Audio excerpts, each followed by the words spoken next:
प्रभु श्री राम की नगरी अयोध्या क्षेत्र में भारतीय कम्युनिस्ट पार्टी के फैजाबाद लोकसभा क्षेत्र के प्रत्याशी अरविंद सेन यादव ने किया नामांकन। कलेक्ट्रेट पहुंचकर किया नामांकन। एक सेट में किया नाम। पार्टी के नेता सूर्यकांत पांडे, जिला सचिव अशोक कुमार तिवारी रहे मौजूद। जुलूस के साथ फिर करेंगे नामांकन। सच से कनेक्शन के लिए अयोध्या से आजम खान की रिपोर्ट। मैंने आज अपना नामांकन दाखिल किया है। प्रस्तावक में सर कौन? प्रस्तावक में 10 लोग हैं और उसमें मुख्य रूप से अशोक तिवारी साहब, पांडे जी, ब्लॉक प्रमुख है, पूर्व ब्लॉक प्रमुख मिल्कीपुर, ये लोग हैं। क्या मुद्दा है सर? आप चुनाव नाइक साहब भी हैं जी। किन मुद्दा? बार बार एक प्रश्न करते हैं किन मुद्दों पे। मुद्दे इतने सारे हैं कि उनको गिनाया नहीं जा सकता। आप खुद स्वयं भी उन मुद्दों से प्रभावित हैं और पीड़ित हैं, चाहे वो महंगाई का मुद्दा हो, चाहे वो बेरोजगारी का मुद्दा हो, चाहे किसानों की समस्या हो, चाहे क्या कहते हैं खुलता जानवरों की समस्या हो, चाहे शिक्षा की समस्या हो, चाहे चिकित्सा की समस्या हो। फैजाबाद हर तरह से पीड़ित है। फैजाबाद में केवल धर्म के नाम पर एक राजनीति की जा रही है, जिसका समाज से धार्मिक स्वरूप में तो कहीं कहीं उसका तादात्म्य है, लेकिन जब उसको हम सामाजिक और व्यवहारिक रूप लेते हैं तो हम पाते हैं कि विकास के तौर पे, शिक्षा के तौर पे, चिकित्सा के तौर पे हमारा फैजाबाद शून्य है। बाबू जी की राजनीतिक शुरुआत कम्युनिस्ट पार्टी से हुई है। वो गरीबों और मजलूमों की लड़ाई लड़ते थे। जो पीड़ित था और जो शोषक था उसके खिलाफ, पीड़ित के पक्ष में और शोषक के खिलाफ हमेशा उन्होंने लड़ाई लड़ी है, गरीबों की मदद की है। उसके तहत उनका जो विचार था, उनका जो आचरण था, उनका जो व्यवहार था, उनकी जो कार्यशैली थी, वो कम्युनिस्ट पैटर्न पे थी और कम्युनिस्ट के विचारों के तले, आदर्शों के तले, उसी जीवन शैली के तले वो पले थे। बाद में किन्हीं परिस्थितियों के तले उन्होंने कुछ तरमीम किया हो, लेकिन आचरण से, व्यवहार से, कार्यशैली से बाबूजी बाई बर्थ कम्युनिस्ट थे। एक सहयोग ये है कि जनता से अपेक्षा इस बात की है कि आज यहाँ फैजाबाद में, अयोध्या में ढेर सारे लोगों के मकान तोड़े गए, उनको पर्याप्त मुआवजा नहीं दिया गया, गरीबी अनुदिन बढ़ती जा रही है, बेरोजगारी दिनों दिन बढ़ती जा रही है, महंगाई दिनों दिन बढ़ती जा रही है और अभी एक नया कोरोना की वैक्सीन के सापेक्ष एक कुछ चीज़ें सोशल मीडिया पर प्रचारित हो रही हैं, जिसके चलते ढेर सारी घटनाएँ घट रही हैं। इन सब के परिप्रेक्ष्य में और अपनी जो भविष्य है राजनीतिक तौर पे, उसके परिप्रेक्ष्य में हमें सहयोग करें। हम कोशिश ये करेंगे कि फैजाबाद को नई दिशा और नई दशा और राजनीतिक तौर पे एक नया आयाम दे। देखिए, ये उसकी परिकल्पना है और 400 पार का जो नारा है, ये उनकी सोच है। उसकी वो कहीं भी मेटलाइज नहीं होने जा रहा है, वो अमली जामा नहीं पहनने जा रहा है। ठीक है sir, thank you. Faizabad Lok Sabha 54 का चुनाव लड़ रहे सभी प्रत्याशी कर रहे हैं अपना अपना नामांकन पत्र दाखिल। पूरा मामला प्रभु श्री राम की नगरी अयोध्या का, जहां पर अयोध्या में होने वाले 5वें चरण के मतदान को लेकर फैजाबाद लोकसभा 54 के चुनाव की नामांकन की प्रक्रिया जारी, जिसको लेकर प्रत्याशियों ने अपने प्रस्तावकों के साथ नामांकन स्थल पर पहुंचकर अपना नामांकन पत्र दाखिल किया, जिसमें मौलिक अधिकार पार्टी के प्रत्याशी कंचन यादव और बहुजन शक्ति मुक्ति पार्टी के प्रत्याशी फरीद सलमानी व भारत महापरिवार पार्टी के प्रत्याशी अमरीश देव, निर्दलीय प्रत्याशी आर्मी रिटायर कृष्ण कुमार दुबे ने कलेक्ट्रेट में पहुंचकर नामांकन पत्र दाखिल किया। इस दौरान सभी प्रत्याशियों ने अपनी अपनी प्राथमिकताओं को बताया। उन्होंने कहा कि महंगाई, बेरोजगारी, शिक्षा, स्वास्थ्य व अन्य मुद्दों पर चुनावी मैदान में उतर रहे हैं। सच से कनेक्शन के लिए ब्यूरो रिपोर्ट आजम खान, अयोध्या। आपके चैनल, आप सबको पहले मेरी तरफ से नमस्कार। मेरा नाम है कृष्ण कुमार दुबे। मैं सेना से रिटायर्ड हूँ और सेना से रिटायर्ड होने के नाते मुझे प्रभु ने आदेश दिया कि आप मैदान में कूदिए, मतलब देश की सेवा करके आए, जनता की सेवा करने के लिए मैदान में गइए। तो मैं उसी मतलब प्रभु के आदेश पे ही मैं चलना शुरू किया हूँ। और मैं निर्दलीय प्रत्याशी इसलिए आ रहा हूँ कि भाई पार्टी में सबको जगह नहीं मिलती और हो सकता मुझे भी ना मिलती, तो मैं इतना तो बस्ता उठाना मेरे बस से बाहर है। ठीक है, इसलिए मैं जो है निर्दलीय प्रत्याशी के रूप में जनता कितने सेट में क्या मुद्दा है आपका? मुद्दा मेरा ये है कि मैं देश की सेवा करके आया हूँ, तो जनता की सेवा करना मेरी मुद्दा है। ठीक है, उनके बारे में भ्रष्टाचार के खिलाफ बोलना, उनका पानी, शिक्षा, स्वास्थ्य, ये मेरी पहली प्राथमिकता है। उसके बाद महंगाई पे कंट्रोल करना।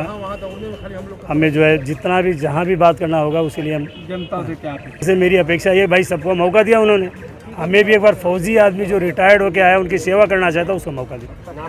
नाम है मेरा कृष्ण कुमार दुबे। मैं भारत महापरिवार पार्टी से हूं और एक ही सेट में हमने नामांकन किया है आज। और हमारा जो मुद्दा है वो हमने देश और जनता से जुड़ी तमाम समस्याओं को लेकर के पूरा एक समाधान बनाया है। देश की सेवा सुरक्षा व्यवस्था तंत्र के संचालन की पूरी एक प्रणाली ही बनाया है, जिससे व्यक्ति का समय और धन कैसे बचे और देश की जनता जो है सरकारी दफ्तरों में चक्कर लगाने से उसको मुक्ति मिले, पूरी इसकी प्रणाली है। साथ ही साथ मैंने अयोध्या को पुनः भारत की राजधानी बनाने का संकल्प लिया है।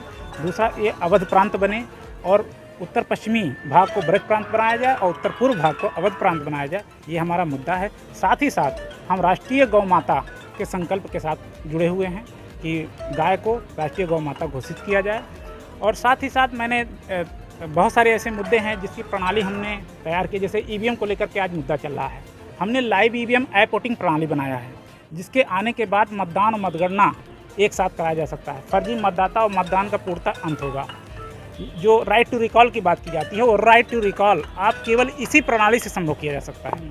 साथ ही साथ मैंने सिमुलेटर प्रणाली समाधान तैयार किया है, जहाँ पे वहाँ लाइसेंस का पूरा एक सिस्टम तैयार हुआ है और जिसके आने के बाद किसी भी व्यक्ति को सरकारी दफ्तर में तो जाने की ज़रूरत नहीं पड़ेगी। और जो यातायात जैसी समस्याओं पर इतना बजट सरकार खर्च करती है और लोग आज भी भ्रष्टाचार के कहीं न कहीं शिकार होते हैं एक लाइसेंस बनवाने के लिए, तो ये सारी चीज़ों से उनको मुक्ति मिलेगी। पूरी इसकी पूरी प्रणाली बनी है। हमारा मुद्दा ये भी है कि शिक्षा और स्वास्थ्य देश के अंदर फ्री होना चाहिए, निःशुल्क होना चाहिए। ये चूँकि ये आधार है, बुनियादी आधार है, जिससे व्यक्ति सशक्त होगा और जब व्यक्ति सशक्त होता है तब देश सशक्त होता है। तो ये सारे जो मुद्दे हैं उसको लेकर के हम चल रहे हैं और इसी के लिए हम आज यहाँ पर नामांकन करने के लिए आए, चूँकि ये अयोध्या हॉट सीट है और लोग ये चाहते देखते हैं इसको। तो अपनी फाइट आप किससे मान? हमारी फाइट, देखिए हमारी फाइट तो सबसे है और कहने का क्या मतलब है कि जनता इसको समझे। हम तो अपनी बात जो समाधान नीतियां हैं, हम केवल समाधानों पे काम कर रहे हैं। हम समाधानों को जनता तक पहुंचाने का प्रयास करने के लिए आए हैं। क्या नाम है? अम्बरीश देव गुप्ता। नाम फरीद सलमानी है। मैं एक सामाजिक कार्यकर्ता हूं और बहुजन मुक्ति पार्टी के द्वारा हमने अपने पर्चे को आज दाखिल किया है एक सेट में। और हमारे मुद्दे जो हैं, शोषित समाज को जो उनकी व्यवस्थाएं ख़राब हो गई पिछले कई वर्षों से, और संविधान को जो लोग ख़त्म करने की बात कर रहे हैं, संशोधन करने की बात कर रहे हैं। यदि अगर देश में संविधान नहीं रहा तो बहुत सारी व्यवस्थाएं देश की ख़राब हो जाएंगी और सबसे ज़्यादा ख़राब होंगी। इसीलिए हम लोगों का सबसे मूल उद्देश्य कि हमारा जो इस देश का शोषित समाज है उसकी रक्षा और सुरक्षा, ये बहुजन मुक्ति पार्टी की जिम्मेदारी है। और हमारे साथ हमारे उत्तर प्रदेश के लोकसभा प्रभारी आदरणीय रामधारी दिनकर जी, पाल जी, हमारे रविंदर साहब, हमारी शुभम मैम और हमारे बहुजन मुक्ति मोर्चा के सारे पदाधिकारी हमारे साथ इस नामांकन में बाहर भी मौजूद हैं। और हम लोग मजबूती से इस लोकसभा में काम करेंगे और चुनाव जीतने का पूरा प्रयास करेंगे। हमारी लड़ाई अगर सही आप पूछो तो हमारी लड़ाई हमारे उस शोषित समाज से है कि जिस समाज को राजनीतिक दल ने हैंग कर रखा है। हमारा जो समाज है SC ST OBC अल्पसंख्यक समाज, जिसकी व्यवस्थाएं पूरे देश में चरमरा चुकी हैं।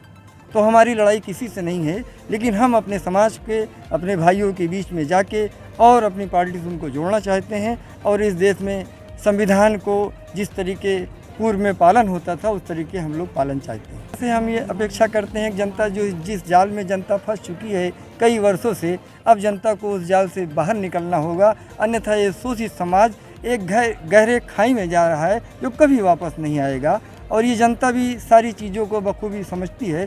समय आने पर जनता उत्तर देगी। कितने प्रस्तावक हमारे 10 हैं। हम मौलिक अधिकार पार्टी से चुनाव लड़ रहे हैं। कंचन यादव मेरा नाम है और हमने एक सेट में आज पर्चा या नामांकन किया है। 10 प्रस्तावक हमारे आज हैं। प्राथमिकता अच्छी ही रहती है, देखिए कैसे क्या है। क्या मुद्दा रहेगा? राष्ट्रीय आय की हिस्सेदारी है, जो लोगों को, जनता को राष्ट्रीय आय हमको दिलाना है। राष्ट्रीय आय की हिस्सेदारी और शिक्षा, चिकित्सा फ्री होनी चाहिए, ये हमारी मुद्दे हैं। संविधान मिटाने की बात करते हैं अदर पार्टी, हम संविधान को लागू करने की बात करते हैं। संविधान को हम अपने मिटने नहीं देंगे, उसको लागू कराएंगे। अब जनता का समर्थन तो मिल ही रहा, अच्छा मिल रहा है। अब देखिए क्या होता है। फैजाबाद की जनता से यही अपील करूंगी कि हमारे राष्ट्रीय आय की हिस्सेदारी के लिए हमारा साथ दे। मैं अपनी लोकसभा फैजाबाद 54 की जनता से मैं यही अपील करती हूँ। भारतीय जनता पार्टी के प्रत्याशी लल्लू सिंह के नामांकन जुलूस में हजारों की संख्या में समर्थक हुए शामिल। पूरा मामला प्रभु श्री राम की नगरी अयोध्या का, जहां पर भारतीय जनता पार्टी के प्रत्याशी लल्लू सिंह के नामांकन जुलूस में हजारों की संख्या में समर्थक नामांकन जुलूस में शामिल हुए। इस नामांकन जुलूस में जगदीश गुप्ता, नगर पंचायत अध्यक्ष टिकैत नगर बाराबंकी जनपद ने बताया कि हम सब अपने नेता सतीश चंद्र शर्मा के नेतृत्व में अपने हजारों समर्थकों के साथ इस नामांकन जुलूस में आए। तो वहीं प्रतापगढ़ से वरिष्ठ भाजपा नेता युवराज राजेश सिंह अपने हजारों समर्थकों के साथ नामांकन जुलूस में शामिल हुए। वहीं बनारस के एमएलसी आदित्य सिंह ने भी लोकसभा प्रत्याशी लल्लू सिंह का माला पहनाकर स्वागत किया। इसी तरह नामांकन में राकेश चौरसिया व इंजीनियर रणबीर सिंह ने अपने सैकड़ों समर्थकों के साथ लोकसभा प्रत्याशी लल्लू सिंह का माला पहनाकर स्वागत किया और नामांकन में शामिल हुए और बताया कि भारतीय जनता पार्टी की सरकार पूर्ण बहुमत से बनेगी और अब की बार जो 400 पार का नारा मोदी जी ने दिया है, 400 पार सीटें आएंगी और भारतीय जनता पार्टी की सरकार बनेगी। सच से कनेक्शन के लिए ब्यूरो रिपोर्ट आजम खान, अयोध्या। के लोकसभा प्रत्याशी, पहले तो हम लोग जनपद बाराबंकी के विधानसभा दरियावाद से आते हैं, जो कि अयोध्या लोकसभा में आता है, और पूरे डलई ब्लॉक से ब्लॉक प्रमुख भी हूँ मैं। रतरेश सिंह मिंटू नाम है। और आज के इस नामांकन से हम लोगों का उत्साह और बहुत ही ज़्यादा बढ़ गया है और पूरे भारत में 400 पार का जो नारा मोदी जी ने दिया है वो हो के रहेगा और अयोध्या में पूरे ऐतिहासिक लीड से हम लोग जीतने जा रहे हैं। गठबंधन का कोई मतलब ही नहीं, कहीं दिख नहीं रहे। कल उनका नामांकन हुआ, आप लोग देखे होंगे, 100 आदमी भी नहीं था उनका। क्या टक्कर लेंगे? गठबंधन नहीं, महागठबंधन, वो तो महाठग है। गठबंधन नहीं है, वो ठग गठबंधन है, ठग बंधन है वो। भारतीय जनता पार्टी का कोई टक्कर में नहीं है और यहाँ से लल्लू सिंह भारी मतों से, भारी अंतरों से और ऐतिहासिक मतों से जीत। भाई साहब, मैं जगदीश गुप्ता हूँ और नगर पंचायत टिकैत नगर के अध्यक्ष पद का दायित्व है हमारे पास। बाराबंकी जनपद लोकसभा क्षेत्र अयोध्या लगता है, विधानसभा दरियाबाद।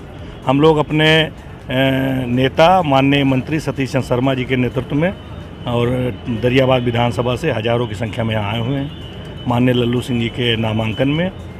और आज के जो मुख्य अतिथि हैं उत्तराखंड के माननीय मुख्यमंत्री पुष्कर सिंह धामी जी हैं।